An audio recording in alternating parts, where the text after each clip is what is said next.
Sirimba lero bino byogera byakumoyo toboyo mtima gwange munda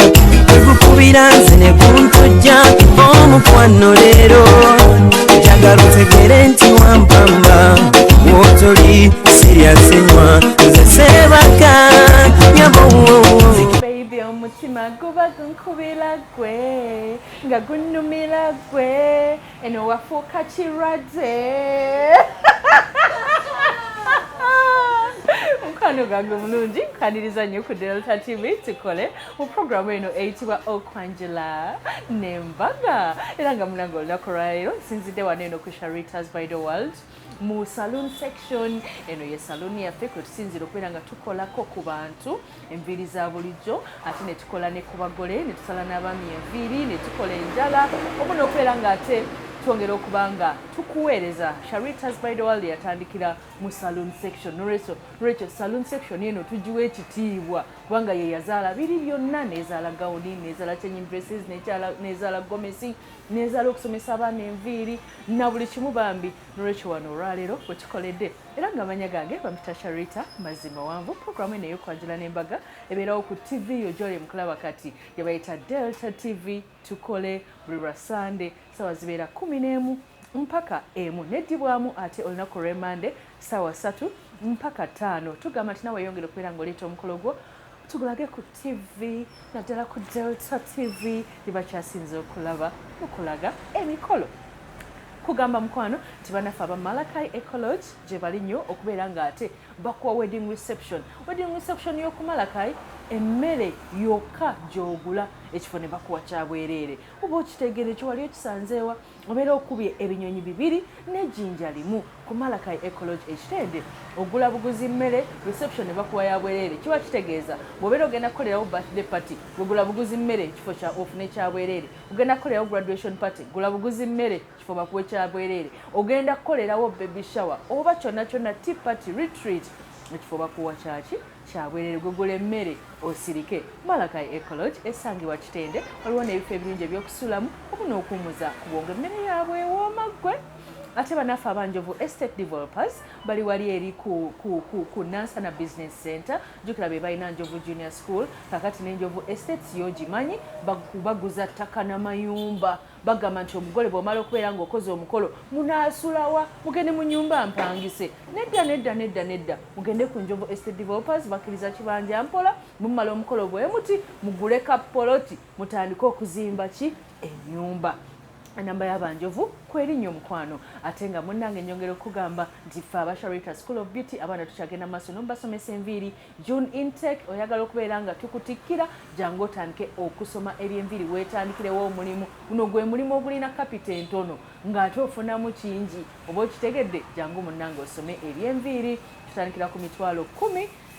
Lwaliro tulina emikolo gyaffe ebiri tulina abaagalana abasezeewo ne bagamba nti ffe tugenda kujaguza mukwano wabula tulina n'abagenda okukola okwanjula ng'omukyala ye Rebecca omwami ye James okitegedde tetugenda kusookereyo tugenda kutandika mu kujaguza mukwano nga nno okujaguza omukwano lugendo lw'ababiri bano lwa myaka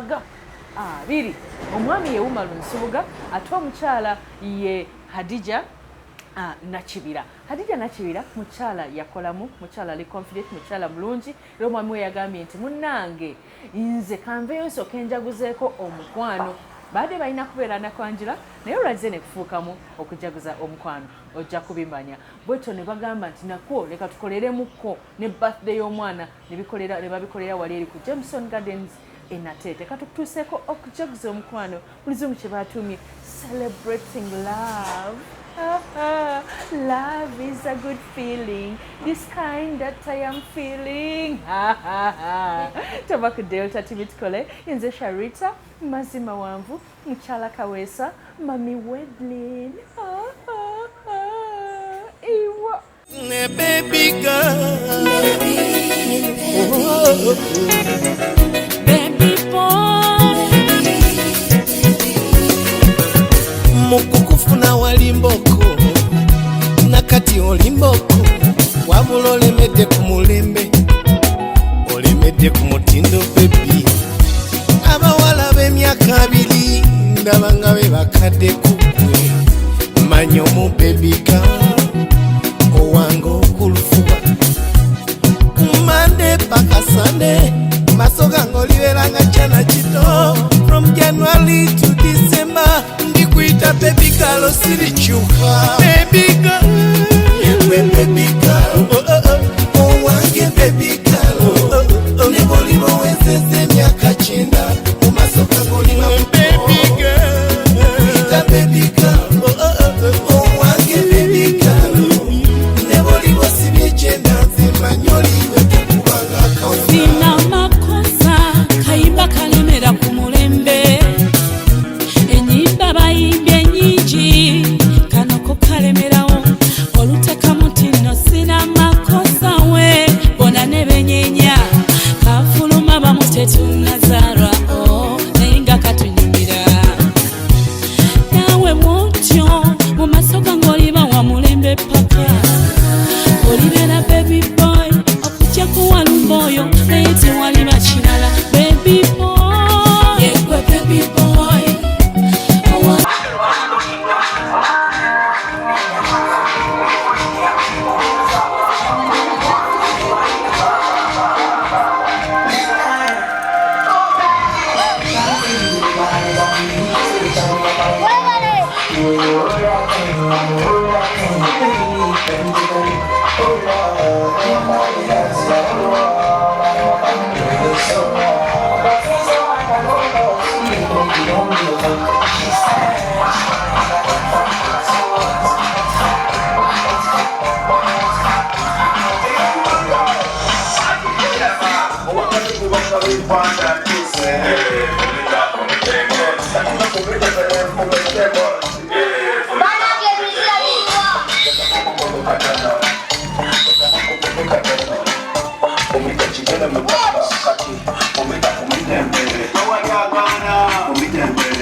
basole banyabo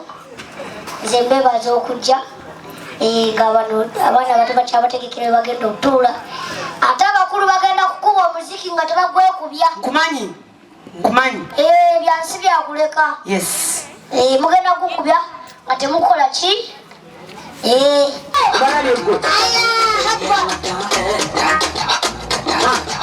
umutima gumusaba amagambaga kino byansi byakuleka byaddala baka wansi balibakama wansi kama wansi webali batule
emmere esookera ddala baasi ate ngenda kuba omuzindaalo guno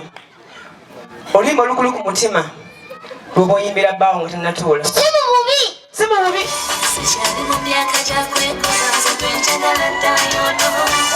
aliwa ne Christine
إياك نعبد وإياك نستعين اهدنا الصراط المستقيم صراط الذين أنعمت عليهم غير المغضوب عليهم ولا الضالين. بسم الله الرحمن الرحيم. قل هو الله أحد الله الصمد لم يلد ولم يولد ولم يكن له كفوا أحد. بسم الله الرحمن الرحيم. Twebaza Allah subhanahu wa ta'ala atukoledde olunaku luno mu mwaka guno mu kiseera kino mu kifo kino bwe buli omu gwasobodde okutuusa wano ne twebaza nti alhamdulillahi rabbil alamin. Tusaba Allah subhanahu wa ta'ala omukolo gwaffe guno agutuwemu ebirungi, atukuumire abaana bano be tujjidde okukolola omukolo gwabwe, naffe abazze wano atukuume atuwe ebirungi omukolo guno. Saba Allah subhanahu wa ta'ala asse ebyengera, asse baraka, asse riziki, asse obulamu na buli muntu yenna azze wano. Saba Allah subhanahu wa ta'ala tuba tuvudde wano Mungu atuzzeeyo mirembe ate tuddemu tusinkane omulundi omulala nga tuli balamu. Assalamu alaikum wa rahmatullahi wa barakatuh.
Baby boy, ni moli muweze nsimya kachenda. Masaka moli ba baby boy, uisa baby boy. Owange baby boy, ni moli wasimye chenda zemanya.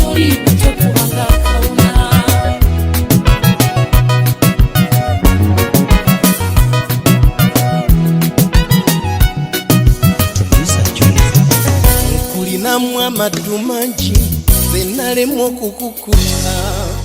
kati ekiteeso kyenteesa njagala nziremu nkukwane butu onyirira mwaka ku mwaka wabula olina waka bewakula nabo bona bafedinga akasuso kalungi bannange kekakuyisa bebigalo mwe biba byebuzo ofuna 100% bebiga yewe bebiga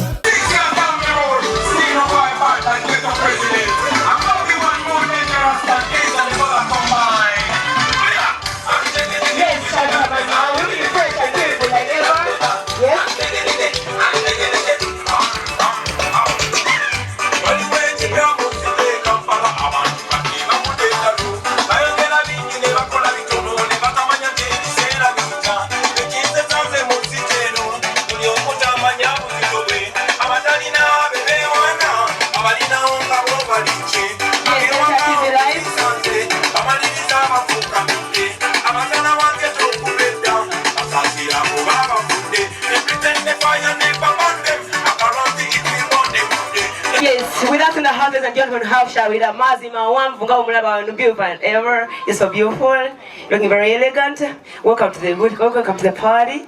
So blessed to have you around. Dauda TV Live. Bananga wantandikire assalamu alaikum wa rahmatullahi wa barakatuh. Bananga simutande wa sebo, simutande wa nyabo. Nandi musanyufu nnyo okubeera wano ku mukolo mulungi bwe guti ogw'ekitiibwa ogunyumye n'abagole baffe bano bannange bwe bali kwagalana ze baali baŋŋamba omukolo mulala era tutaze naze neyambalidde gomesi kubanga baali baŋŋamba omukolo mulala naye ate tukimanyi nti Allah tagera kibi era alina pulaani ennungi si kyekyo ndi musanyufu nnyo okubeera nga ndi wano nammwe nga mujaguza omukwano omungi ennyo bwe mulina tyolaba bebi ne bebi asanyuse bannange mbaagala nnyo mwebale kutiita ku mukolo guno ate mwebale kwagalana si buli lunaku nti wabeerayo abantu abamala bonna emyaka 2 ate ne bajaguza omukwano mpulidde ekigambo celebrating love ne ŋŋamba mama okyalaba okwanjula n'embaga